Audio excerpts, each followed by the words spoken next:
کے کچھ احکام بھی الگ ہیں. مثال کے طور پر کتاب قرآن مجید کی آیات جو ہیں وہ آپ اس کو نماز میں تلاوت کر سکتے ہیں. احادیث آپ نماز میں نہیں تلاوت کر سکتے. قرآن مجید کے الفاظ اور معنی دونوں اللہ کی طرف سے ہیں، اور احادیث جو ہے اس کا مفہوم یا اس کا معنی تو اللہ تعالیٰ کی طرف سے ہے، اور الفاظ نبی صلی اللہ علیہ وسلم کے اپنے. لیکن ان دونوں کو آپ اس معنی سے الگ نہیں کر سکتے، ایک کو دوسرے کے بغیر آپ سمجھ نہیں سکتے. اب یہ اعتراض اس بات پہ مبنی ہے کہ قرآن اور سنت، قرآن بالکل ایک ایسی چیز ہے جو ایک طرف نعوذ باللہ بلاتی ہے اور سنت ایک دوسری طرف بلانے والی چیز ہے، یا قرآن ایک الگ شخصیت بنانے والی چیز ہے اور سنت اور حدیث کوئی الگ شخصیت بنانے والی چیز. تو یہ تو قرآن پر بھی اعتراض ہوا. یہ تو ان لوگوں کا کام ہے، یا وہ لوگ یہ سوچتے ہیں جو سمجھتے ہیں کہ نعوذ باللہ من ذالک قرآن اور سنت کا آپس میں کوئی جوڑ نہیں بلکہ تضاد ہے، ایک دوسرے کے خلاف سمتوں میں جا رہے ہیں. یہ لوگ اگر قرآن پڑھ چکے ہوتے تو ان کو پتہ چل چکا ہوتا کہ قرآن مجید کے اندر جن چیزوں کا ذکر ہے اس میں سب سے جو اہم موضوعات ہیں، 3 موضوعات: توحید، رسالت اور آخرت. اس میں رسالت ایک بڑا موضوع ہے.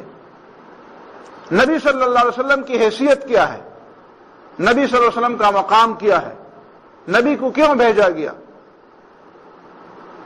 صاف طور پر پہلے درسوں میں آپ نے سنا کہ رسول اللہ صلی اللہ علیہ وسلم صرف یہ ذمہ داری ان کی نہیں تھی کہ ایک پیغام ان کو دیا گیا اور وہ پیغام وہ آگے پہنچائیں، بلکہ ان کا ایک مقام بھی، اس کا تذکرہ اس میں تھا کہ اس نبی کا مقام کیا ہے، اس کی حیثیت کیا ہے، اس پر ایمان لانا، اس کی تعلیمات پر ایمان لانا. اور اس کی تفصیل آپ نے سن لی تھی کہ اللہ رب العالمین تو اس سے پوچھ سکتا ہے. اللہ کے سامنے تو پیغمبر جواب دہ ہے، لیکن اللہ کے بغیر کوئی ایسی شخصیت دنیا میں نہیں، کوئی مخلوق ایسی نہیں جس کے سامنے نبی جواب دہ ہو. صحابہ کے سامنے جواب دہ نہیں ہے. صحابہ ان سے پوچھ سکتے ہیں سمجھنے کے لیے، لیکن یہ نہیں پوچھ سکتے کہ یہ کام آپ نے کیوں کیا. ایک چھوٹی سی بات ہے، وہ ذرا سمجھنے میں مشکل ہے کہ پیغمبر کی حیثیت رسول اور حیثیت شخصی یا حیثیت ذاتی، اس میں تھوڑا سا فرق ہے. مثال کے طور پر اب رسول اللہ صلی اللہ علیہ وسلم کا مقام یہ بھی ہے کہ وہ پیغمبر ہے. نبی صلی اللہ علیہ وسلم کا مقام یہ بھی ہے کہ وہ اپنے زمانے کے حکمران بھی ہے، وہ فوج کے سپہسالار بھی ہیں، وہ فیصلے کرنے والے جج بھی ہیں. لیکن اس کے باوجود وہ ایک خاندان کے سربراہ بھی ہیں، وہ ایک معاشرے کے ایک فرد بھی ہیں، وہ کسی ایک بچے 2 بچوں کا باپ بھی ہے، وہ کسی کا ہمسایہ بھی ہے، وہ ایک بیوی یا چند بیویوں کا خاوند بھی ہے. تو اس حیثیت سے تو رسول اللہ صلی اللہ علیہ وسلم کی حیثیتوں میں وہ فرق تو ملحوظ رکھنا ہوگا. بحیثیت انسان نبی نے ایک بات کی، بحیثیت مسلمانوں کا ایک فرد بھی نبی صلی اللہ علیہ وسلم کبھی باتیں کرتے تھے. غزوہ بدر میں آپ نے دیکھ لیا، جس نے وہ پڑھی ہو تفصیلات، رسول اللہ صلی اللہ علیہ وسلم ایک جگہ پڑاؤ کے لیے انہوں نے حکم دیا کہ یہاں پہ ہم پڑاؤ ڈالیں گے. ایک صحابی آتے ہیں، ان کا نام ہے حباب ابن منذر رضی اللہ تعالیٰ عنہ. وہ نبی صلی اللہ علیہ وسلم سے پوچھتے ہیں امنزل انزلکہ اللہ ام ہی الرأی والحرب والمکیدہ. اے اللہ کے رسول، اللہ نے حکم دیا ہے کہ یہاں پہ پڑاؤ ڈالا جائے، یا یہ آپ کی رائے ہے، یہ آپ کی ایک تدبیر ہے، دشمن کے تدبیروں کے مقابلے میں یہ آپ کی ایک تدبیر ہے؟ تو رسول اللہ صلی اللہ علیہ وسلم نے فرمایا نہیں، یہ تو الحرب والرأی، یہ تو جنگی تدبیر ہے میرے ذہن میں. تو آگے سے اس نے کہا کہ اللہ کے رسول، اس کے بجائے وہ فلان جگہ زیادہ مناسب ہے پڑاؤ ڈالنے کے لیے. تو رسول اللہ صلی اللہ علیہ وسلم نے فوراً کہا چلے ادھر چلتے ہیں. اسی طرح حضرت بریرہ رضی اللہ تعالیٰ عنہ ایک خاتون ہے، وہ کنیز تھی، لونڈی تھی. اب اس کو آزادی مل گئی، اور مغیث نامی ایک صحابی ہے، وہ اس کے عقد نکاح میں تھی. اب رسول اللہ صلی اللہ علیہ وسلم نے اس کو اجازت دے دی کہ مغیث چونکہ غلام ہے،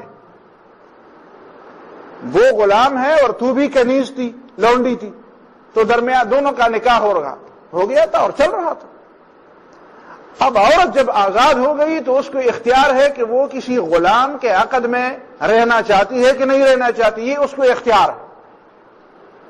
تو رسول اللہ صلی اللہ علیہ وسلم نے بریرہ سے کہا، فرمایا کہ آپ کو اختیار ہے، آپ اس نکاح میں رہنا چاہتی ہے تو رہے، نہیں رہنا چاہتی تو نہ رہے. تو جب حضرت بریرہ رضی اللہ تعالیٰ عنہ کو پتہ چلا کہ مجھے آزادی مل گئی اور اس آزادی میں یہ بھی شامل ہے کہ میں اس نکاح کو برقرار رکھنا چاہتی بھی ہوں اور نہ چاہتی بھی ہوں، تو اس نے تو آزادی لے لی. نبی صلی اللہ علیہ وسلم مجھے آزادی دی جائے، تو نبی صلی اللہ علیہ وسلم نے آزادی دے دی. اب حضرت مغیث رضی اللہ تعالیٰ عنہ ان کو بڑا چاہتے تھے اور بڑا روتے تھے، اور ایک ایک کو منت سماجت کر کے کہتے کہ بریرہ کو راضی کر دیا جائے مجھے واپس نکاح کرنے کے لیے. آخر کار اس نے، حضرت مغیث نے نبی صلی اللہ علیہ وسلم سے درخواست کی کہ اے اللہ کے رسول، آپ میرے ساتھ تشریف لے جائیں بریرہ کے پاس جرگہ میں، جس طرح ہمارے ہاں جرگہ ہوتا ہے. تو قبائل میں تو جرگے ہوتے ہیں، قبائل چاہے پختونوں کے ہوں، چاہے عربوں کے ہوں، چاہے دوسرے لوگوں کو ہوں.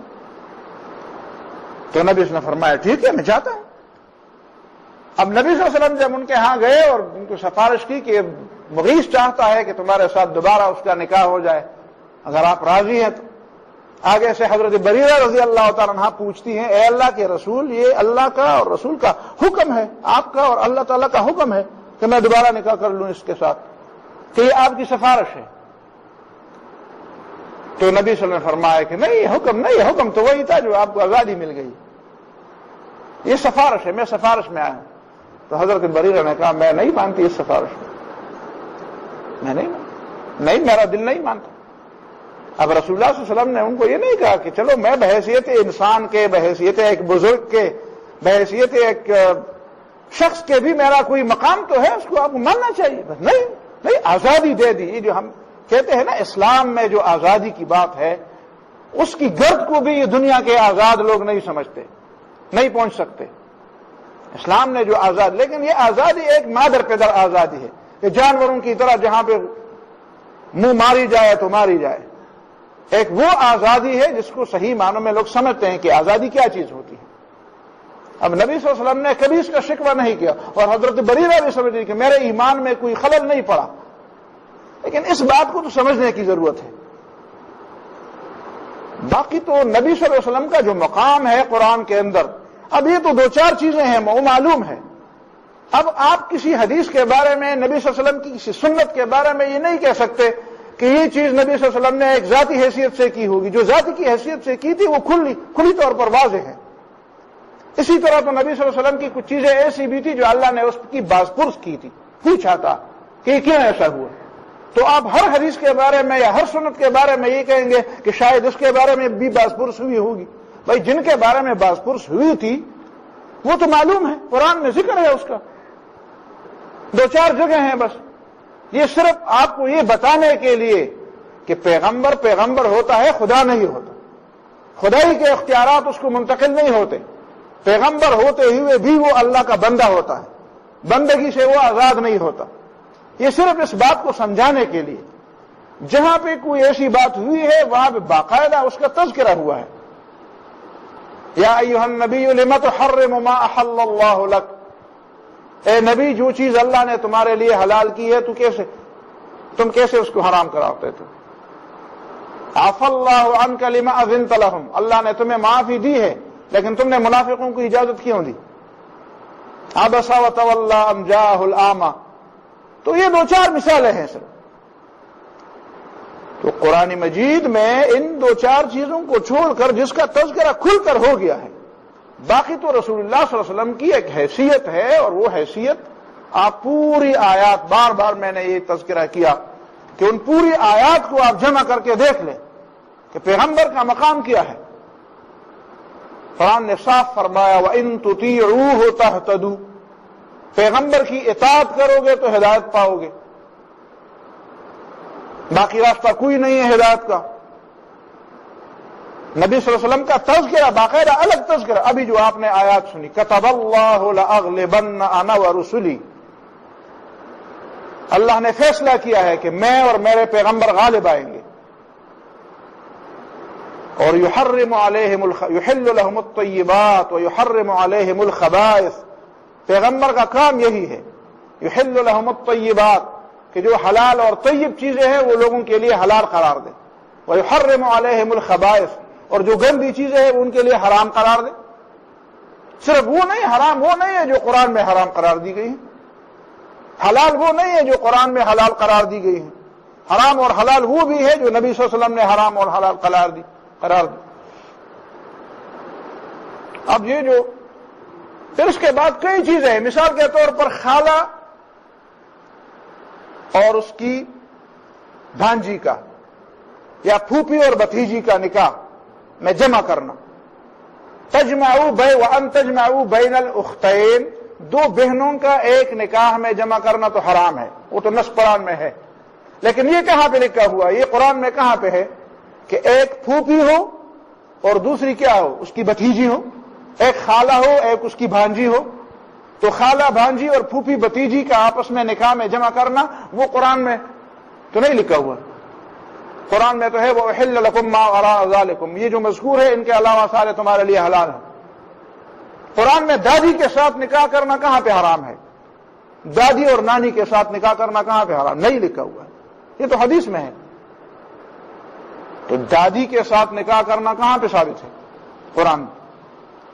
یہ تو پیغمبر کا مقام ہے کہ وہ اپنے نبی اور رسول ہونے کی حیثیت سے کچھ چیزوں کو حرام قرار دے اور کچھ چیزوں کو لازم قرار دے۔ اور یہ نماز اور روزے اور زکوٰۃ اور حج کی تفصیلات کہاں پہ ہے قرآن مجید کے اندر؟ کس چیز پر کیا دم واجب ہوتا ہے؟ عمرے کا طریقہ تفصیلی طور پر کیا ہے، حج کا طریقہ تفصیلی طور پر کیا ہے، کون سی چیزیں ہیں جہاں دم لازم ہوتی ہے اور کون سی چیزیں ہیں جہاں سے دم لازم نہیں ہوتی، جس سے دم لازم نہیں ہوتی، نماز کا طریقہ، نماز کی رکعتیں، نماز کے اوقات، حتیٰ کہ 5 کا لفظ، اسی طرح زکوٰۃ کا نصاب کہاں ہے قرآن مجید میں؟ زکوٰۃ کا نصاب کدھر ہے؟ کتنے روپے میں کتنی زکوٰۃ ہے؟ کتنے بھیڑ بکریوں میں کتنی زکوٰۃ؟ کتنے اونٹوں میں کتنی زکوٰۃ ہے؟ یہ کہاں پہ قرآن میں لکھا ہوا ہے کہ سال گزر جائے تو زکوٰۃ ہو؟ یہ کہاں پہ قرآن میں لکھا ہوا ہے جو صاحب نصاب ہے اور اتنی نصاب ہے؟ اس کا مطلب یہ ہے کہ نعوذ باللہ من ذالک، اگر ہم احادیث کو چھوڑ دیتے ہیں، سنت کو چھوڑ دیتے ہیں، تو قرآن پر عمل کرنا نعوذ باللہ پھر تو یہ بازیچے اطفال بن جائے، پھر بچوں کا کھیل نعوذ باللہ بن جائے۔ تو جو لوگ کہتے ہیں کہ ما فرطنا فی الکتاب من شیء، ہم نے قرآن میں کوئی کمی نہیں چھوڑی ہے، اور جو لوگ سمجھتے ہیں کہ حدیث کی ضرورت ہے تو وہ یہ سمجھتے ہیں کہ قرآن میں کمی ہے، تو یہ ناسمجھی کی بات ہے۔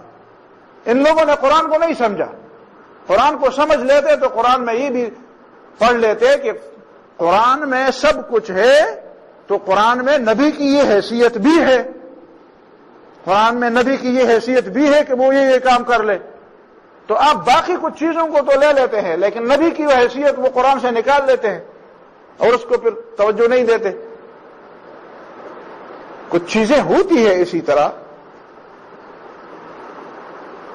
پھر یہ قرآن میں یہ بھی ہے فَاسْأَلُوا أَهْلَ الذِّكْرِ إِن كُنتُمْ لَا تَعْلَمُونَ، نہیں سمجھتے ہو تو جاننے والوں سے پوچھو، علم والوں سے پوچھو۔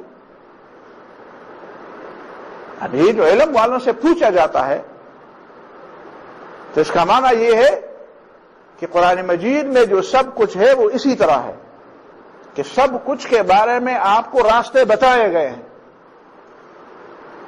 راستے بتائے گئے کہ کس طریقے سے کس مسئلے کو حل کرنا ہے، کون سا مسئلہ کس طریقے سے حل ہوگا، کن چیزوں میں آپ کو پابند کیا گیا ہے اور کن چیزوں میں آپ کو آزاد چھوڑا گیا ہے۔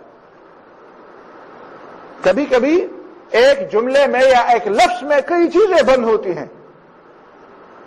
اس کے دو پہلو ہیں، ایک تو عام سی بات ہے نا، اگر میں مثال پیش کروں وہ کوئی مسئلہ تھا پرانے زمانے میں لوگ جو لطیفے سنا کرتے، لطیفوں میں بھی کبھی علم ہوتا تھا، تو سمجھانے کے لیے لوگ ایک شخص کو اس کی بیوی نے مہینہ 1.5 مہینہ 2 مہینے ہو گئے، تو کچھ لوگ تو بہرحال اس زمانے میں کچھ نہیں کہتے کہ یہ چیز لائی جائے، یہ لا وہ لا جائے، بیوی نہیں کی تھی اپنے خاوند کو، تو بعد میں جو خاوند کو بیوی نے کہنا شروع کر دیا کہ بھائی آج آٹا ختم ہے، آج چائے ختم ہے، آج گھی ختم ہے، آج وہ ہے وہ، تو نے کہا یار یہ عجیب بات ہے، مجھے تو نکاح کے وقت کسی نے یہ نہیں بتایا تھا کہ آپ نے یہ کام بھی کرنے ہوں گے۔ تو وہ چلا گیا اس مولانا کے پاس جس نے اس کا نکاح باندھا تھا، مولانا آپ نے نکاح باندھتے وقت مجھے تو یہ کہا تھا کہ قبول ہے، میں نے کہا قبول ہے، اس میں یہ بات کہا تھی کہ میں ماچس بھی لاؤں، میں تیل بھی لاؤں، میں آٹا بھی لاؤں، میں یہ بھی لاؤں، بل بھی داخل کر دوں فلان، یہ تو اب تو بیوی یہی چیزیں مانگتی ہے۔ میں کہا یہ قبول ہے، میں یہ ساری چیزیں شامل تھی،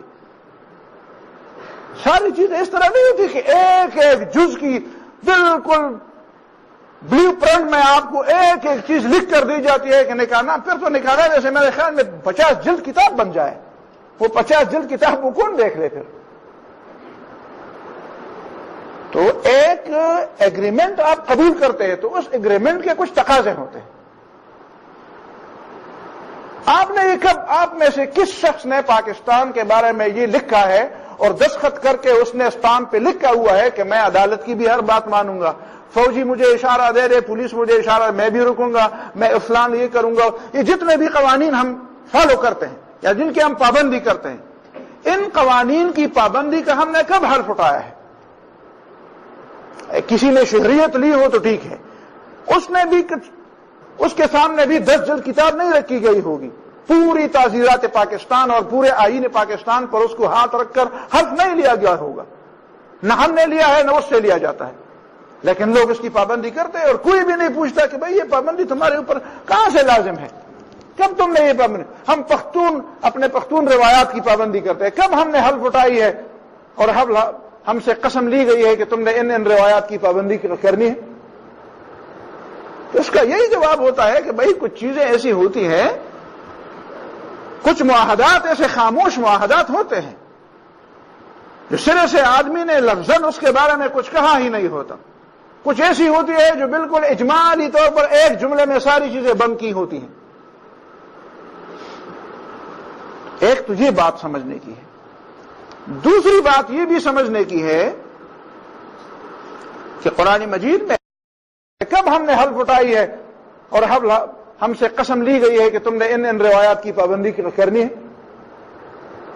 تو اس کا یہی جواب ہوتا ہے کہ بھئی کچھ چیزیں ایسی ہوتی ہیں، کچھ معاہدات ایسے خاموش معاہدات ہوتے ہیں جو سرے سے آدمی نے لفظاً اس کے بارے میں کچھ کہا ہی نہیں ہوتا، کچھ ایسی ہوتی ہے جو بالکل اجمالی طور پر ایک جملے میں ساری چیزیں بند کی ہوتی ہیں۔ ایک تو یہ بات سمجھنے کی ہے، دوسری بات یہ بھی سمجھنے کی ہے کہ قرآن مجید میں ہے یہ چیزیں۔ دیکھیں وہ مشہور حدیث جو ہے کہ حضرت معاذ بن جبل کو رسول اللہ صلی اللہ علیہ وسلم نے فرمایا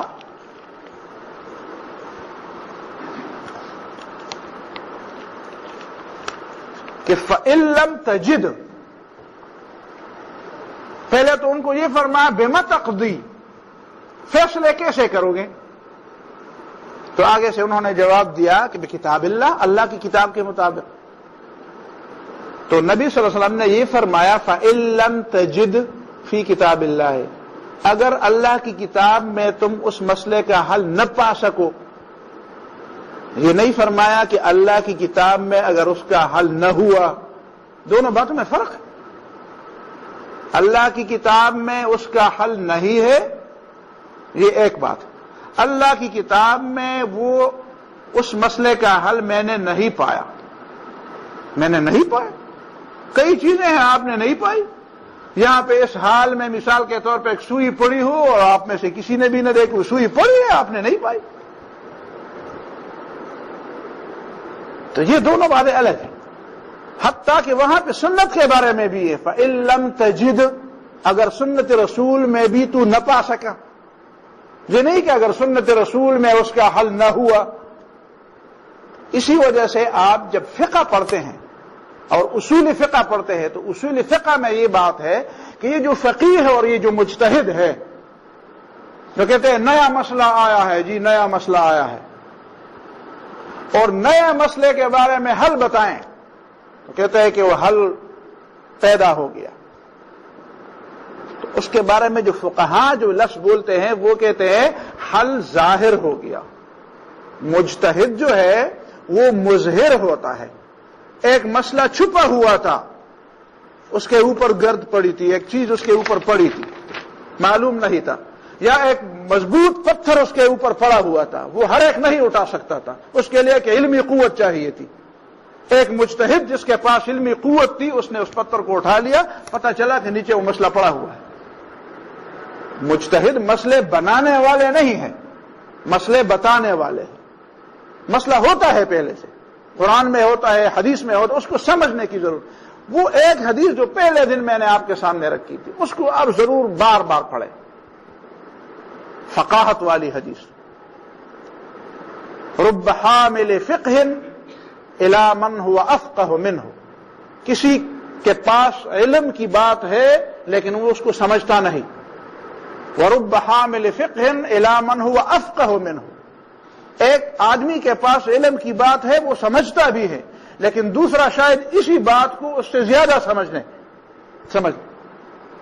فرق جو ہے مجتہدین کے درمیان، فرق جو ہے علماء کے درمیان، یہ نیت کا فرق نہیں ہے کہ کسی کی نیت سب کی ٹھیک ہے، طریقہ بھی سب کا ٹھیک ہے، فرق جو ہے وہ سمجھ کی ہے، کون زیادہ سمجھتا ہے کون کم سمجھتا ہے، اور یہ زیادہ اور کم سمجھ کا فرق قیامت تک رہے گا، بس اتنی بات ہے، باقی باتیں چھوٹی چھوٹی یہ اس کے بعد ہیں، اصل بات یہ ہے۔ اسی وجہ سے امام شافعی رحمہ اللہ جو مشہور محدث بھی ہے، فقیہ بھی ہے، اور عربی ادب کا زبردست عالم ہے، عربی ادب کا زبردست عالم ہے، وہ قریشی ہے، مکے کا باشندہ ہے، تو امام شافعی رحمہ اللہ نے ایک جملہ کہا ہے، امام سیوطی رحمہ اللہ نے اس جملے کو نقل کیا ہے، اصل میں یہ جملہ امام شافعی رحمہ اللہ نے جو وہ ایک اور سیاق و سباق میں یہ جملہ انہوں نے بتایا ہے، لیکن ہے وہ ہر جگہ فٹ آتا ہے۔ وہ کہتے ہیں کہ لا یحیط باللغۃ الا نبی، عربی زبان کا علم صرف پیغمبر کے پاس ہے انسانوں میں، بس پیغمبر کے پاس عربی زبان کا جتنا علم ہے وہ اتنا کسی کے پاس نہیں۔ ایک دفعہ حضرت علی رضی اللہ تعالیٰ عنہ نے رسول اللہ صلی اللہ علیہ وسلم سے پوچھا، اے اللہ کے رسول، ہم ایک جگہ پہ پیدا ہوئے، ایک ہی شہر میں پیدا ہوئے، ایک ہی دادا کی اولاد ہے، ایک ہی جگہ ہماری جوانی گزری ہے، ایک ہی جگہ ہم پلے بڑے ہیں، آپ کے سفر کے حالات اور آپ نے کہاں پہ آپ نے سفر کیے سارا مجھے بھی پتا ہے، ہم نے بھی کیے ہیں، پر آپ کو ایسی چیزیں عربی زبان کی پتہ ہے جو مجھے نہیں معلوم، یہ کیسی بات ہوئی؟ آپ نے کسی استاد سے نہیں سیکھا، ہمیں پتہ ہے آپ کا کوئی استاد نہیں ہے، لیکن آپ کو عربی کی ایسی چیزیں آتی ہیں اور آپ عربی کی ایسی لغات بولتے ہیں اور ایسے اسلوب میں آپ بات کرتے ہیں کہ ہمیں نہیں معلوم، اس کا مطلب ہے کہ عربی آپ نے کہاں سے سیکھی؟ کوئی استاد، کوئی مدرسہ تو ہمیں نہیں معلوم کہ جہاں پہ آپ نے پڑھا۔ تو رسول اللہ صلی اللہ علیہ وسلم مسکرائے اور جواب میں کہا، علی میں پیغمبر ہوں، علی میں پیغمبر ہوں، پیغمبر۔ لا یحیط باللغۃ الا نبی، عربی زبان کے علم پر احاطہ جو انسانوں کی گنجائش کے انداز سے ہو، ایک تو وہ احاطہ ہے جو اللہ کے علم کے لحاظ سے، ایک وہ جو ہے انسانوں کے علم کے لحاظ سے، تو لا یحیط باللغۃ الا نبی، علم عربی کے اوپر اسی طرح کا احاطہ کہ ان کے تمام گوشے معلوم ہوں، وہ صرف نبی صلی اللہ علیہ وسلم کا کام ہے۔ تو بالکل قرآن مجید میں یہ چیزیں ہیں، احادیث میں یہ ساری چیزیں ہیں، اس کا مطلب یہ ہے کہ رسول اللہ صلی اللہ علیہ وسلم نے سنت میں اور احادیث میں بیان کر کے ہمارے لیے آسانی پیدا فرمائی، آسانی پیدا فرمائی ہے یہ چیزیں قرآن مجید کے اندر۔ حضرت عبداللہ ابن مسعود رضی اللہ تعالیٰ عنہ کے مشہور شاگرد علقمہ، وہ فرماتے ہیں کہ ایک دفعہ میرے استاد نے ایک مجلس میں ایک بات کی کہ لعن اللہ الواشمات والمستوشمات والنامسات والمتنمسات والمتفلجات للحسن المغیرات خلق اللہ۔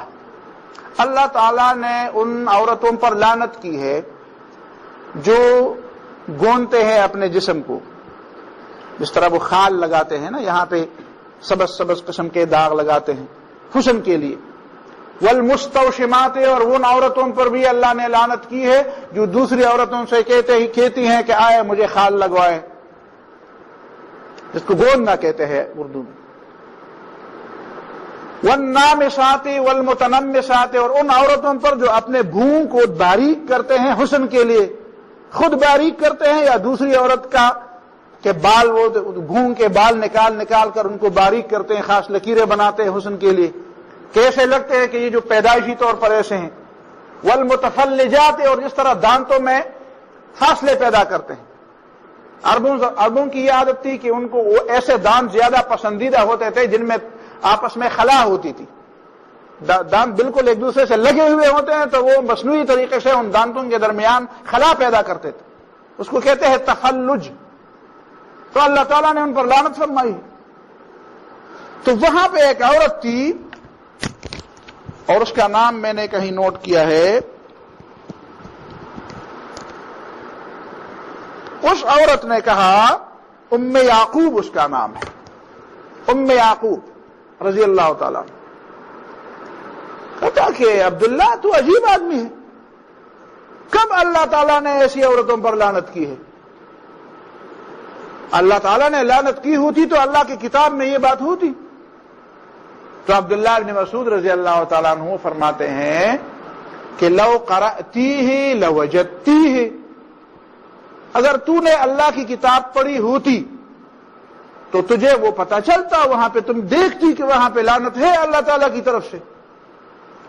تو ام یعقوب نے کہا، اے عبداللہ عجیب بات کرتے ہو، میں نے تو الحمد سے لے کر والناس تک یہ پوری کتاب پڑھی ہے اور میں پڑھ رہی ہوں، مجھے تو ایک جگہ بھی یہ لفظ نظر نہیں آیا کہ اللہ تعالیٰ نے ایسی عورتوں پر لعنت کی، تم کیسی باتیں کرتے ہو؟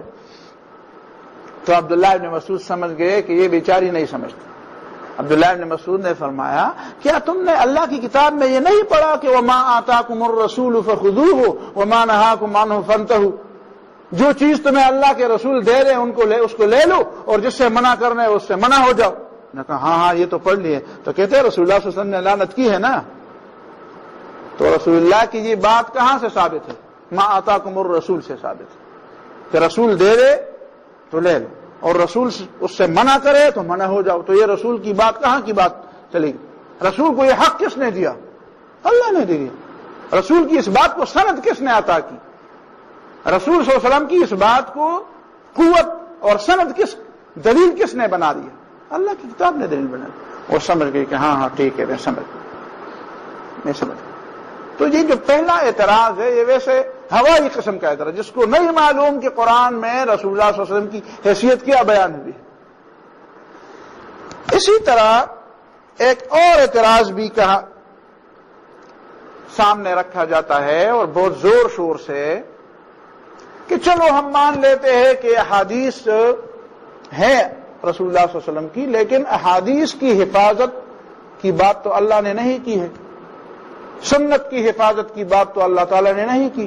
اللہ تعالیٰ نے تو قرآن کے بارے میں کہا ہے کہ انا نحن نزلنا الذکر وانا لہ لحافظون، ہم نے اس قرآن کو نازل کیا ہے اور ہم اس کی حفاظت کرنے والے ہیں۔ تو قرآن کو ہم اس لیے مانتے ہیں اور قرآن مجید پر ہم اس لیے اعتماد کرتے ہیں کہ اس کی حفاظت کا ذمہ تو اللہ تعالیٰ نے لیا ہے، لیکن یہ کہاں پہ قرآن میں لکھا ہوا ہے کہ حدیث کی حفاظت کا ذمہ بھی اللہ تعالیٰ نے لیا ہوا ہے؟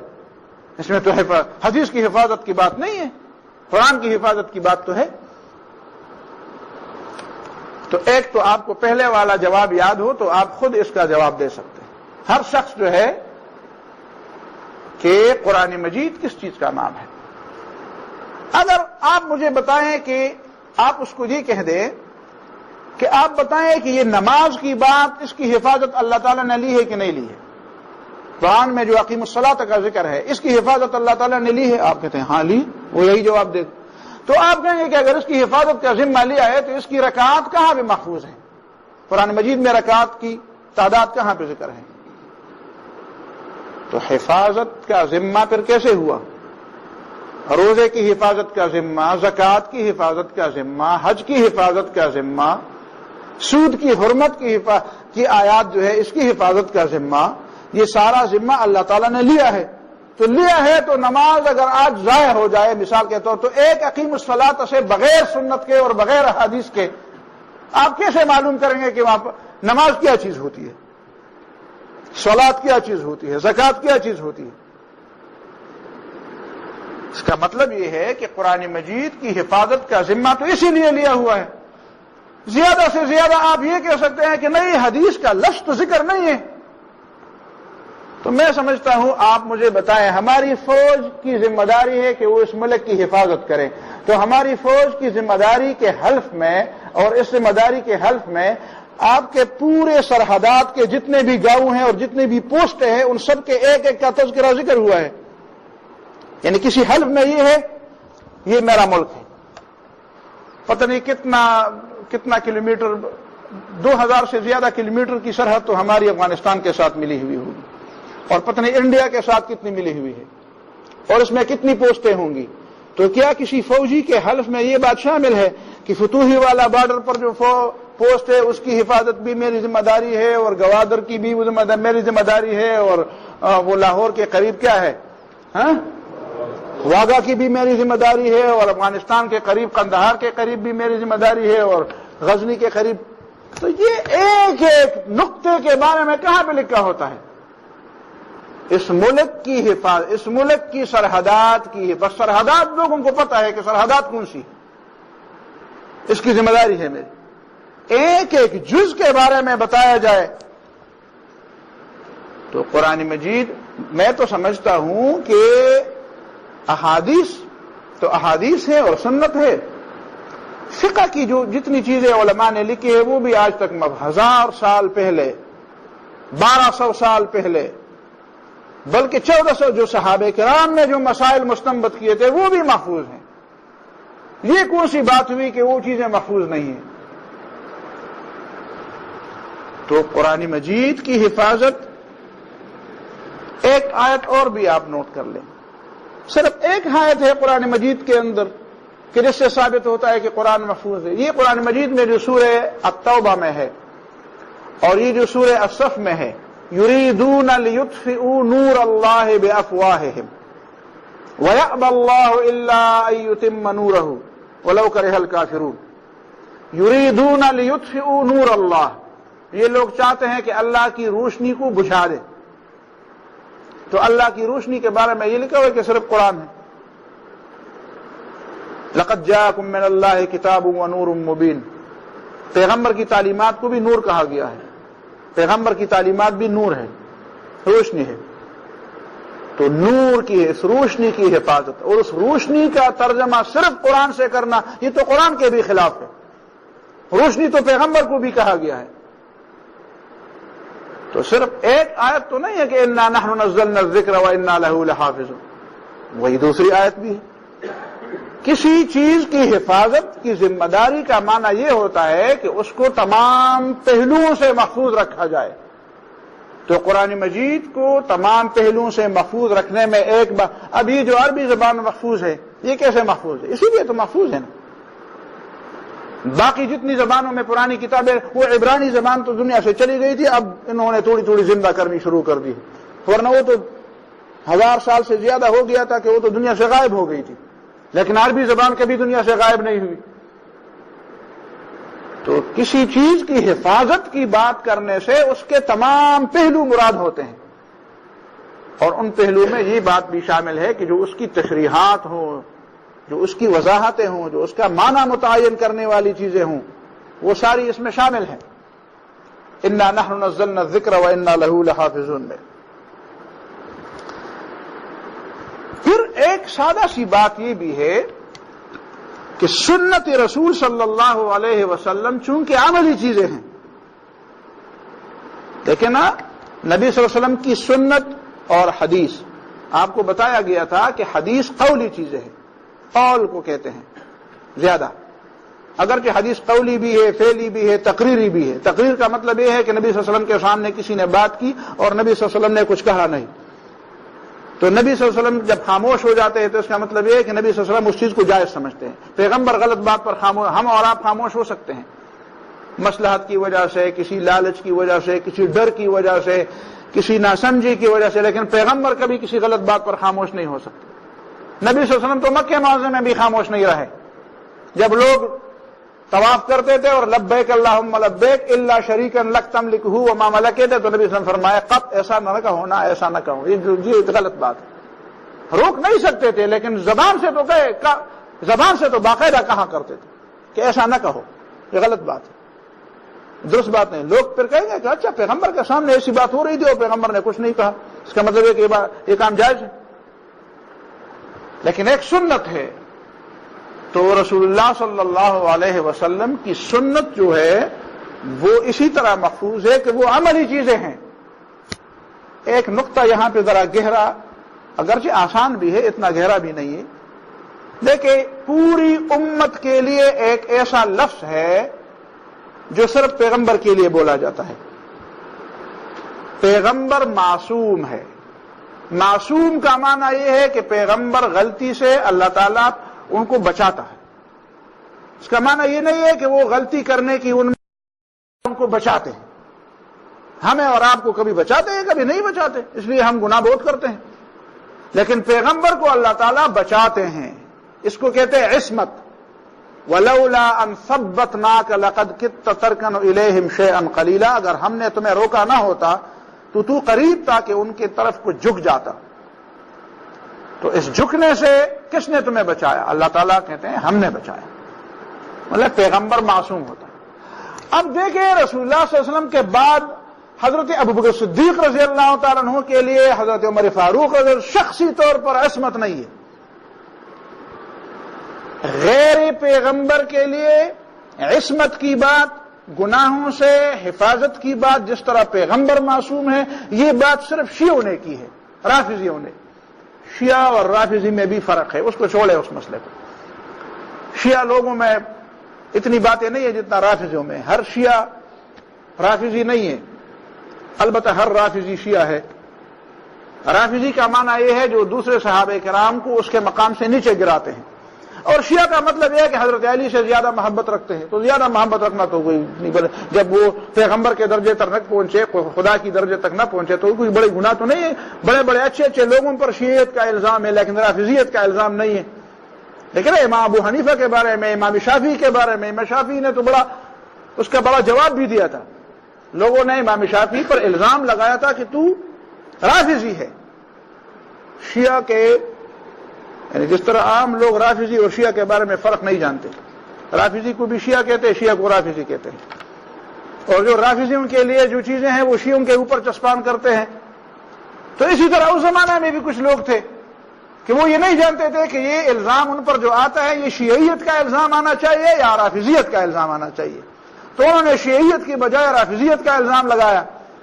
تو امام شافعی رحمہ اللہ نے جواب دیا کہ لو کان رفضا حب آل محمد فلیشہد الثقلان انی رافض، کہ اگر تم اس کو کہتے ہو کہ جو حضرت علی کے اولاد سے محبت رکھے وہ شیعہ ہے، وہ رافضی ہے، تو تم تو چھوڑو، یہ پوری کائنات میں جتنے بھی دونوں مخلوقات ہیں، انسان اور جن، سارے گواہ ہو جائے کہ میں رافضی. تم رافضی اس کو کہتے ہو. وہ کسی فارسی شاعر نے کہا تھا نا کہ کار شیطان میں کندنا مشولی گر ولی انستلان. کچھ لوگ اپنے آپ کو ولی اللہ کہتے ہیں، تو وہ کہتے ہیں، فارسی شاعر کہتے ہیں کہ کام تو شیطان کا کرتا ہے اور نام ولی اللہ رکھا ہوا ہے، اگر ولی اللہ ایسی ہے تو ولی اللہ پر لعنت ہو. تو آپ کا کیا جواب دیں گے اس بات کا کہ اچھا ولی اللہ پر لعنت؟ وہ کہتے ہیں نہیں، ولی اللہ پر لعنت نہیں ہے، اس شخص پر لعنت ہے جو کام تو شیطان کا کرتا ہے لیکن اپنے آپ کو ولی اللہ سمجھتا ہے، اس شخص پر لعنت ہے، چاہے اس کا نام اللہ بزرگ کیوں نہ رکھا جائے، بڑا معزز اور مکرم نہ رکھا جائے. تو یہ بات نوٹ کرنے کی ہے کہ نبی صلی اللہ علیہ وسلم نے، ایک تو ہمارا عقیدہ ہے کہ نبی معصوم ہے، لیکن نبی کے علاوہ معصومیت کا عقیدہ یہ تو صرف شیعوں کے ہاں ہے کہ جو کہتے ہیں ہمارے ائمہ معصوم ہیں. وہ کہتے ہیں کہ امام، ہمارے ہاں خلیفہ کا لفظ ہے، ان کے ہاں امام کا لفظ ہے. وہ کہتے ہیں امام وہ ہوگا جو معصوم ہوگا. دو باتیں ان کی اور ہمارے درمیان فرق ہے، اہل سنت اور اہل تشیع کے درمیان، رافضیوں کے درمیان۔ ایک فرق یہ ہے کہ ہم سمجھتے ہیں کہ مسلمانوں کا امیر جو منتخب ہوگا وہ مسلمانوں کے مشورے سے منتخب ہوگا۔ شیعہ کہتے ہیں کہ نہیں، یہ نص سے منتخب ہوگا، قرآن میں حدیث میں اس بات کا تذکرہ ہوگا کہ کون امام ہوگا۔ پہلی بات یہ۔ دوسری بات یہ کہ وہ ہم کہتے ہیں کہ جو امام ہوگا وہ غلطی سے اس کا معصوم ہونا شرط نہیں ہے، اس لیے کہ پیغمبر کے علاوہ کوئی معصوم نہیں۔ وہ کہتے ہیں نہیں امام معصوم ہونا چاہیے۔ ہمارے جتنے بھی 12 امام ہیں وہ سارے کے سارے کیا ہوں گے؟ ان کے بارے میں عصمت کا عقیدہ ہوگا۔ لیکن ایک بات تو رسول اللہ صلی اللہ علیہ وسلم نے بیان فرمائی ہے، وہ کیا ہے؟ وہ نبی صلی اللہ علیہ وسلم نے یہ بات بیان فرمائی ہے کہ لا تجتمع امتی علی الضلالہ، میری امت کے لیے یہ ایک خصوصیت ہے کہ میری امت گمراہی پر مجتمع نہیں ہوگی۔ تو گمراہی سے پوری امت کو معصوم قرار دیا، ایک ایک شخص کو نہیں، پوری کی پوری امت کو۔ امت صرف پاکستانی کو بھی نہیں کہتے اور صرف عربوں کو بھی نہیں کہتے، پوری امت رسول صلی اللہ علیہ وسلم یہ کبھی بھی کسی گمراہ بات پر متفق نہیں ہوگی۔ اب یہ امت کو وہ مقام ملا جو پیغمبر کا مقام تھا، عصمت کا، حفاظت کا۔ تو یہ کیوں ملا؟ یہ اس لیے ملا کہ ایک پیغمبر اکیلے جو کچھ کرتے تھے، جس کے لیے اللہ تعالیٰ کی طرف سے اس بات کی ضرورت ظاہر کی گئی اور اس ضرورت کے مطابق اللہ تعالیٰ نے حکم بھی بھیجا کہ اس پیغمبر کو غلطی سے محفوظ رکھا تاکہ آئندہ کے لیے لوگوں کے لیے ایک مثال ہو۔ اسی وجہ سے اللہ رب العالمین نے اسی کی خاطر جب پیغمبر کو وفات دی گئی اور پیغمبر کا کام امت کے حوالے کیا گیا تو پوری کی پوری امت کو گمراہی پر متفق ہونے سے اللہ تعالیٰ نے بچا لیا۔ اس لیے کہ اگر پوری امت گمراہ ہو جائے تو آئندہ لوگوں کے لیے نمونہ کیا ہو، آئندہ لوگوں کے لیے نیکی کا راستہ کیسے معلوم ہو؟ تو اللہ تعالیٰ نے پوری امت۔ اب اس سے ایک اور نقطہ ذہن میں آ گیا، وہ نقطہ یہ آیا کہ ٹھیک ہے امت کا ایک ایک فرد تو پیغمبر کا نمونہ ہونا مشکل ہے، سمجھ میں آ گئی بات؟ لیکن صحابہ کرام میں بھی نبی صلی اللہ علیہ وسلم کی وہ جو نبی صلی اللہ علیہ وسلم کی جو حیثیات تھی وہ صحابہ کرام میں بھی تقسیم تھی۔ ٹھیک ہے علم سب کے پاس تھا، ٹھیک ہے قربانی سب کے پاس تھی، فرائض کی پابندی سب کے پاس تھی، حرام سے بچنا سب لوگوں کی رائے تھی اور سب لوگوں کی کوشش تھی، لیکن جو کمالات تھے وہ کمالات پوری امت میں تقسیم ہو گئے تھے۔ اب نبی صلی اللہ علیہ وسلم جیسے علم والے وہ حضرت خالد نہیں رہے، وہ کون رہے؟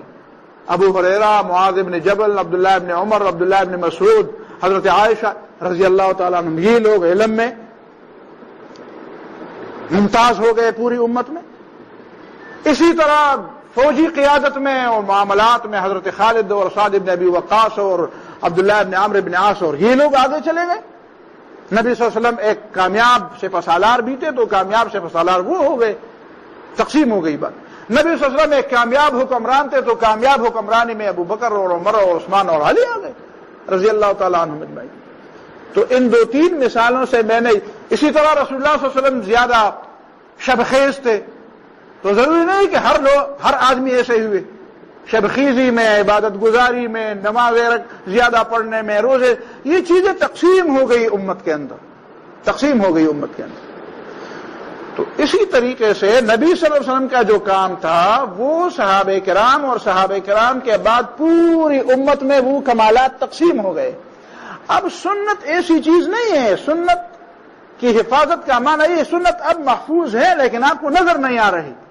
آپ یہ سمجھنا چاہتے ہیں کہ سنت کسی کتاب میں لکھی ہوئی ہوگی اور دیوار پر چسپان کی گئی ہوگی، یا سنت کا معنی یہ ہوا کہ ایک شخص جس طرح پیغمبر تھے اسی طرح پوری امت میں کوئی ایک آدمی کہیں پہ کھڑا ہوگا، کہیں پہ بیٹھا ہوگا اور نبی صلی اللہ علیہ وسلم کی پوری سنتوں کا وہ نمونہ ہوگا۔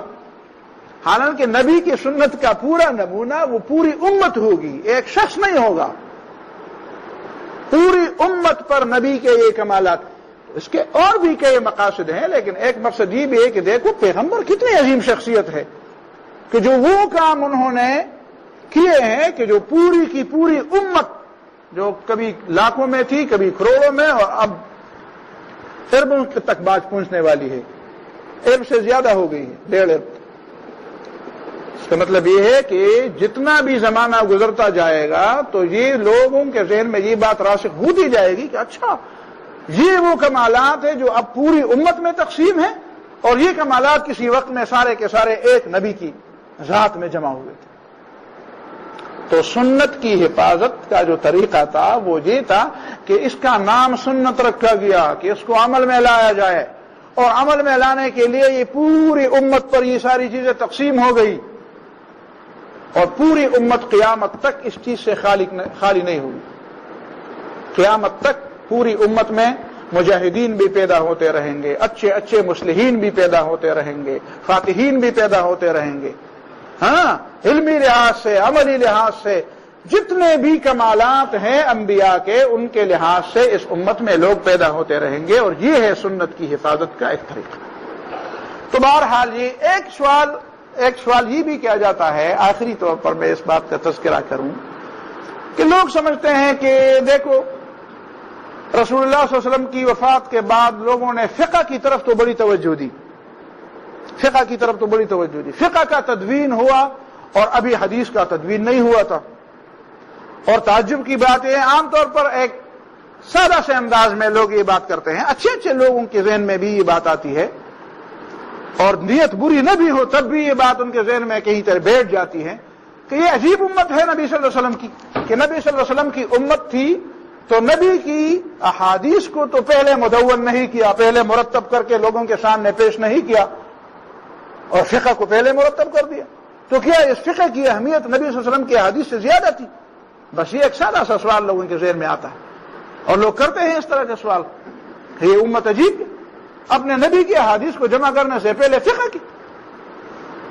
تو میں سمجھتا ہوں کہ ایک تو فقہ کی بات نہیں سمجھی گئی کہ فقہ ہے کیا چیز، لوگوں کا خیال ہے کہ فقہ کوئی فضول قسم کی نعوذ باللہ چیز ہے، بس ایک اضافی قسم کی چیز ہے، اس کو کیا ضرورت تھی، فقہ کیا ہوتی؟ سمجھ میں آ گئی بات۔ اور اس زمانے میں تو کچھ لوگوں نے ایسا ظلم کرنا شروع کر دیا ہے کہ وہ لوگوں کے سامنے فقہ کی کتابوں کے ایسے انداز میں پیش کرتے ہیں کہ نعوذ باللہ من ذالک، یہ قرآن اور سنت کے خلاف نعوذ باللہ لکھی ہوئی چیزیں، ظلم ہے، ایک جہالت ہے۔ میرے ایک دوست تھے، میرے طالب علم، میرے کلاس فیلو تھے، وہ مجھے بار بار کہا کرتے تھے کہ اللہ تعالیٰ مجھے اتنے پیسے دے دے کہ میں ہدایہ اور شرح الوقایہ اور شامی کو پوری دنیا سے جمع کر دوں، خرید لوں، اور پھر اس ساری کتابوں کو میں دریا میں پھینک دوں۔ میرے اس کے نزدیک بڑی نیکی یہی تھی، ان کتابوں کو جمع کیا جائے۔ سمجھ میں آ گیا؟ اس زمانے میں تو مجھے اس سوال کا جواب نہیں آتا تھا، لیکن کاش وہ آج مجھے ملے تو میں اس کو سمجھاؤں کہ تمہارے لوگوں میں ایک آدمی مجھے ایسا ملے، میں چیلنج کروں کہ وہ ہدایہ کو صرف سمجھ سکے اور سمجھا سکے۔ میں ہدایہ کی عبارت نکالوں، اس کے سامنے رکھوں، یا طالب علم اس کے سامنے بٹھاؤں، اور وہ طالب علموں کو ہدایہ صرف پڑھا سکے۔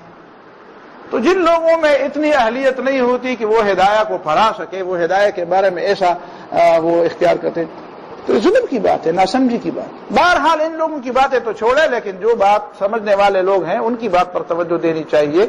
یہ سوال لوگوں کے ذہن میں ہے، اور یہ سوال بھی قرآن سے اور حدیث سے ناواقفیت کی بنیاد پر ہے کہ فقہ ہے کہ فقہ کسی اپنے ہدایہ صرف پڑھا سکے۔ تو جن لوگوں میں اتنی اہلیت نہیں ہوتی کہ وہ ہدایہ کو پڑھا سکے، وہ ہدایہ کے بارے میں ایسا وہ اختیار کرتے، تو ظلم کی بات ہے، ناسمجھی کی بات۔ بہرحال ان لوگوں کی باتیں تو چھوڑے، لیکن جو بات سمجھنے والے لوگ ہیں ان کی بات پر توجہ دینی چاہیے۔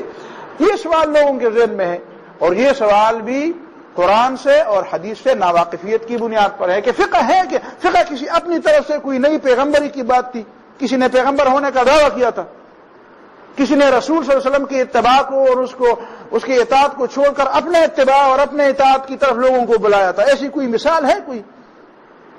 ایسی کوئی مثال ہے؟ اگر نہیں ہے تو یہ ظلم کیوں کیا جا رہا ہے کہ فقہ کو ایسے انداز میں پیش کیا جاتا ہے؟ وہی حدیث پہلے والی پھر آپ ذہن میں تازہ کر، اس حدیث کو میں نے بہت سوچ سمجھ کر انتخاب کیا تھا، اس کا پہلے درس میں جو ہم نے بیان کیا تھا کہ فرب حامل فقہ غیر فقیہ ورب حامل فقہ الی من هو افقہ منہ۔ اب اگر میں چھوٹا سا ایک لطیفہ بھی سناؤں، اگر آپ سمجھنے کی کوشش کریں، توجہ دیں کہ جس کو تو حدیث کے یاد کرنے والے کو تو کہا گیا کہ بلغو، میری طرف سے پہنچاؤ، یا نضر اللہ امرأ سمع منا شیئا فحفظہ حتی یبلغہ، اس نے یاد کیا حتیٰ کہ دوسرے تک پہنچایا.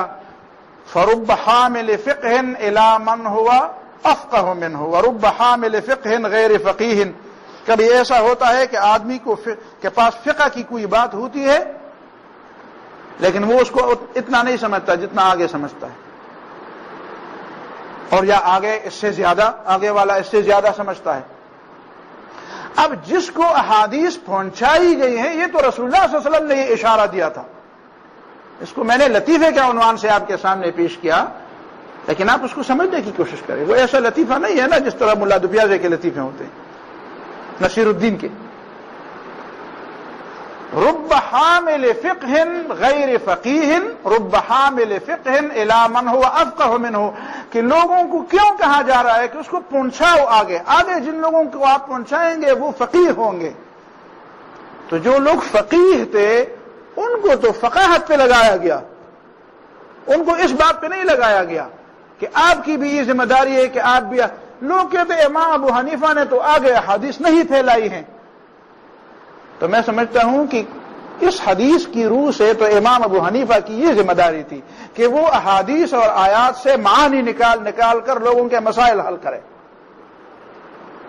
سمجھ میں آ گئی بات؟ اس حدیث کو اگر سمجھنے کی کوشش کی جائے تو جو لوگ احادیث میں فقاہت کا درجہ رکھتے ہیں ان کی ذمہ داری نبی صلی اللہ علیہ وسلم نے یہ لگائی کہ شاید ایک دوسرے سے زیادہ فقیہ ہو تو وہ کیا کرے. اس وجہ سے آپ اس تک وہ حدیث پہنچائے کہ وہ اس میں سے فقہ کے احکام نکال لے، فقہ کے مسائل مستنبط کر دے.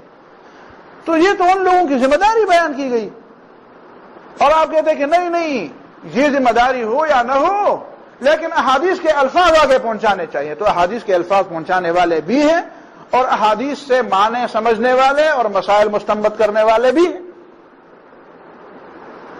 قرآن مجید میں جو بات آئی ہے کہ علم حاصل کیا جائے تو وہاں پہ کیا ہے؟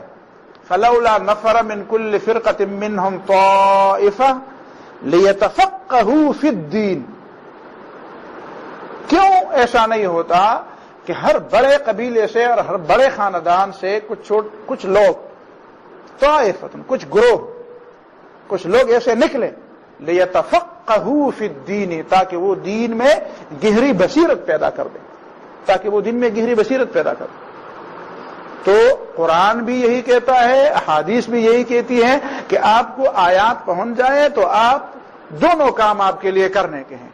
آیات آگے پہنچانا، لَتُبَيِّنُنَّهُ لِلنَّاسِ، ان کو بیان کرنا، ان کی وضاحت کرنا، ان کی تشریح کرنا.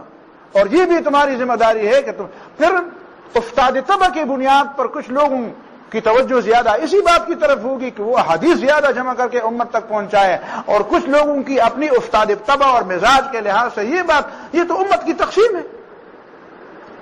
اور نبی صلی اللہ علیہ وسلم نے دونوں طرف، پہلے میں نے مثالیں پیش کی تھی کہ نبی صلی اللہ علیہ وسلم نے ان لوگوں کو بھی ان کی بھی داد دی تھی جنہوں نے الفاظ کو فالو کیا تھا، اور ان لوگوں کو بھی داد دی تھی جنہوں نے معنی کو فالو کیا تھا.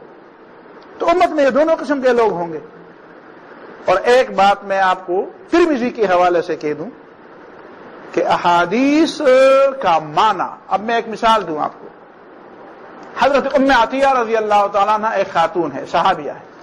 رسول اللہ صلی اللہ علیہ وسلم کی ایک بیٹی حضرت رقیہ ہے غالباً. جب وہ وفات پا گئی تو نبی صلی اللہ علیہ وسلم نے خواتین کو غسل کے بارے میں ہدایات دی. تو ان ہدایات میں یہ بات تھی کہ اغسلنها ثلاثا او خمسا. نبی صلی اللہ علیہ وسلم نے فرمایا، ام عطیہ رضی اللہ تعالیٰ عنہ فرماتی ہے کہ نبی صلی اللہ علیہ وسلم نے ہمیں ہدایات دی کہ غسل 3 مرتبہ یا 5 مرتبہ دیا جائے، 3 مرتبہ یا 5 مرتبہ دیا جائے. اور اس کے بعد پھر اغسلنها بسدر، بیری کے پتوں سے اس کو غسل دیا جائے. اس میں سے صابن کا کام کرتی ہے، وہ صابن ہر جگہ پہ دستیاب ہے یا نہیں ہے تو آسان چیز ہے یہ. اچھا، اب یہ حدیث جب سامنے آ گئی تو ائمہ حضرات میں اختلاف پیدا ہو گیا کہ میت کو غسل کتنی مرتبہ دیا جائے. اب آپ کہیں گے کہ بھئی حدیث میں صاف بات ہے 3 مرتبہ دیا جائے 5 مرتبہ دیا جائے اور کیا ہے، لیکن آپ کو پتا ہے ترمذی اٹھائے باب غسل المیت پہلی جلد میں، تو امام ترمذی فرماتے ہیں کہ علماء میں اس کے بارے میں اختلاف ہے۔ امام مالک رحمہ اللہ فرماتے ہیں کہ 3 اور 5 مستحب تو ہیں، بہتر تو ہیں، اس لیے کہ حدیث میں 3 اور 5 کا لفظ آیا ہے، لیکن یہ کوئی شرط نہیں ہے، یہ شرط نہیں ہے کہ آپ میت کو 3 مرتبہ یا 5 مرتبہ غسل دے رہے، آپ 4 مرتبہ بھی غسل دے سکتے ہیں، 6 مرتبہ بھی غسل دے سکتے ہیں، لیکن بہتر بات یہ ہے کہ آپ 3 مرتبہ یا 5 مرتبہ غسل دیں۔ اب یہ بات بظاہر آپ کو ایسی نظر ہے کہ اچھا رسول اللہ صلی اللہ علیہ وسلم 3 اور 5 کی بات کرتے ہیں، اور امام مالک جو ہے وہ کہتے ہیں 3 اور 5 کوئی ضروری نہیں ہے، بس بہتر تو ہے لیکن کوئی ضروری نہیں ہے۔ اب چونکہ امام شافعی رحمہ اللہ تو امام مالک رحمہ اللہ کے شاگرد ہیں، امام مالک سے پڑھا ہے انہوں نے باقاعدہ، امام شافعی رحمہ اللہ باقاعدہ مدینہ منورہ میں امام مالک سے پڑھے ہوئے ہیں، تو اب امام شافعی رحمہ اللہ کا قول نقل کرتے ہیں امام ترمذی بڑے محدث ہیں، امام ترمذی کہتے ہیں کہ امام شافعی رحمہ اللہ نے اپنے استاد کی بات کے بارے میں فرمایا کہ میرے استاد کے کہنے کا مطلب یہ نہیں ہے کہ وہ حدیث کی مخالفت کرتے ہیں، وہ کہتے ہیں نبی صلی اللہ علیہ وسلم نے یہ 3 اور یہ 5 تحدید کے دور پر نہیں کہی تھی، تحدید کہ بس اسی میں اپنے آپ کو روکے رکھو، اس بنیاد پر نبی صلی اللہ علیہ وسلم نے 3 یا 5 کا لفظ نہیں بولا تھا کہ مطلب نبی صلی اللہ علیہ وسلم کا یہ تھا کہ 3 یا 5 مرتبہ ضروری ہے، اور یہ 3 اور 5 کی تعداد میں کوئی خاص بات ہے، اس وجہ سے نبی صلی اللہ علیہ وسلم نے یہ بات نہیں کی تھی۔ مطلب نبی صلی اللہ علیہ وسلم کا یہ تھا کہ 3 یا 5 مرتبہ سے صفائی ہو جائے گی، اور 3 اور 5 چونکہ وتر ہے، ایک جفت ہے ایک طاق ہے، تو جفت کے مقابلے میں طاق عدد رسول اللہ صلی اللہ علیہ وسلم کو اور اللہ تعالیٰ کو پسند ہے۔ حدیث میں یہ بات آئی ہے ان اللہ وطر ویحب الوطر، اللہ تعالیٰ طاق ہے، اور یحب الوطر اعداد میں بھی اللہ تعالیٰ کو طاق عدد پسند ہے، اسی وجہ سے ہم سبحان ربی الاعلیٰ سبحان ربی العظیم یا 3 مرتبہ کہتے ہیں یا 5 مرتبہ یا 7 مرتبہ، یہ طاق عدد، اللہ تعالیٰ کو طاق عدد پسند ہے، تو طاق کی وجہ سے 3 اور 5 کا ذکر۔ پھر کہتے ہیں کہ یہ بات میں بھی کہتا ہوں، امام شافعی کہتے ہیں میں بھی کہتا ہوں کہ 3 یا 5 مستحب ہے، لیکن میں یہ بھی کہتا ہوں کہ رسول اللہ صلی اللہ علیہ وسلم کا مقصد یہ نہیں ہے کہ خواہ مخواہ ان 3 یا 5 کی تعداد میں کوئی بات ہے، مطلب میت کو صفائی دینی، غسل دینے میں مطلب صفائی۔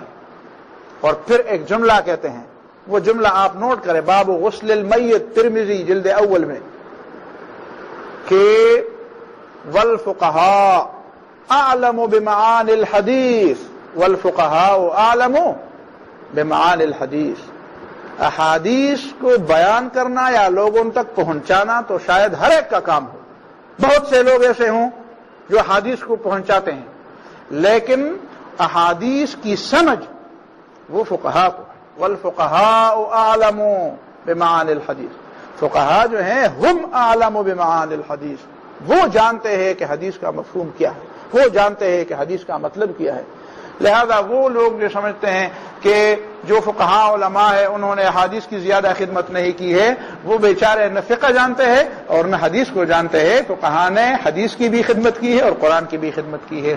بس اس بات تک یہ سلسلہ انشاءاللہ العزیز یہاں تک آ گیا ہے، اور میرے خیال میں اعتراضات تو بہت ہے، لیکن آپ کو پتہ چلا کہ کس قسم کے اعتراضات ہوتے ہیں، تو ان کی مشت نمونے خروار میں نے آپ کے سامنے باتیں رکھ دی ہیں۔ باقی اگر آپ نے اس موضوع پر مزید تفصیلی مطالعہ کرنا ہو تو 3 کتابیں میں ریکمینڈ کر دوں، ایک تو سنت کی آئینی حیثیت ہے مولانا مودودی کی، وہ بڑی تفصیلی ہے، ایک ہے حجیت سنہ عبد الغنی عبد الخالق، ایک مصری عالم ہے، انہوں نے اس موضوع پر پی ایچ ڈی کی ڈگری لی ہے اور یہ ان کی پی ایچ ڈی کی تھیسز ہیں، حجیت سنت عبد الغنی عبد الخالق، ادارہ تحقیقات اسلامی اسلام آباد والوں نے چھاپی ہے۔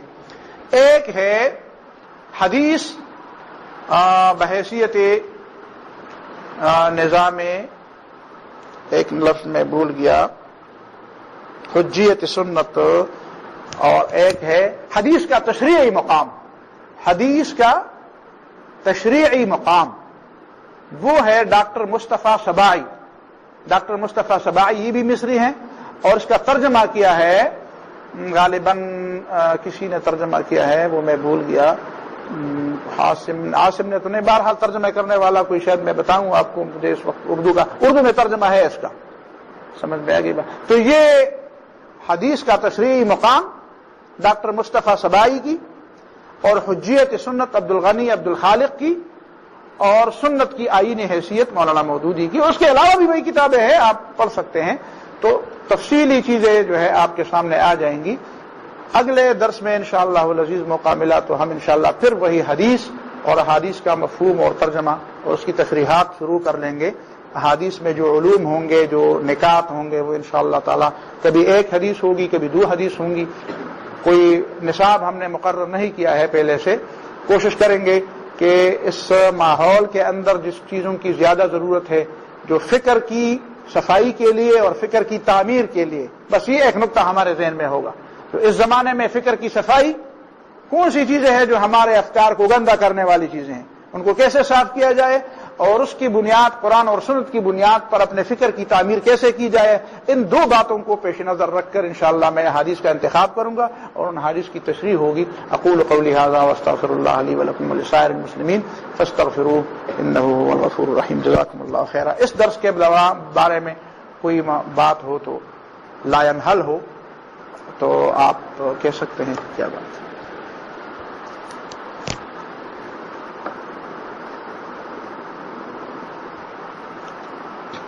دعا کریں۔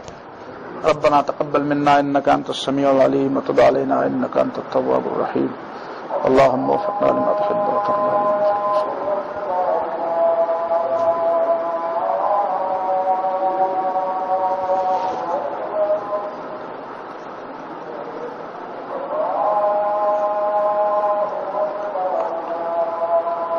صلی اللہ تعالی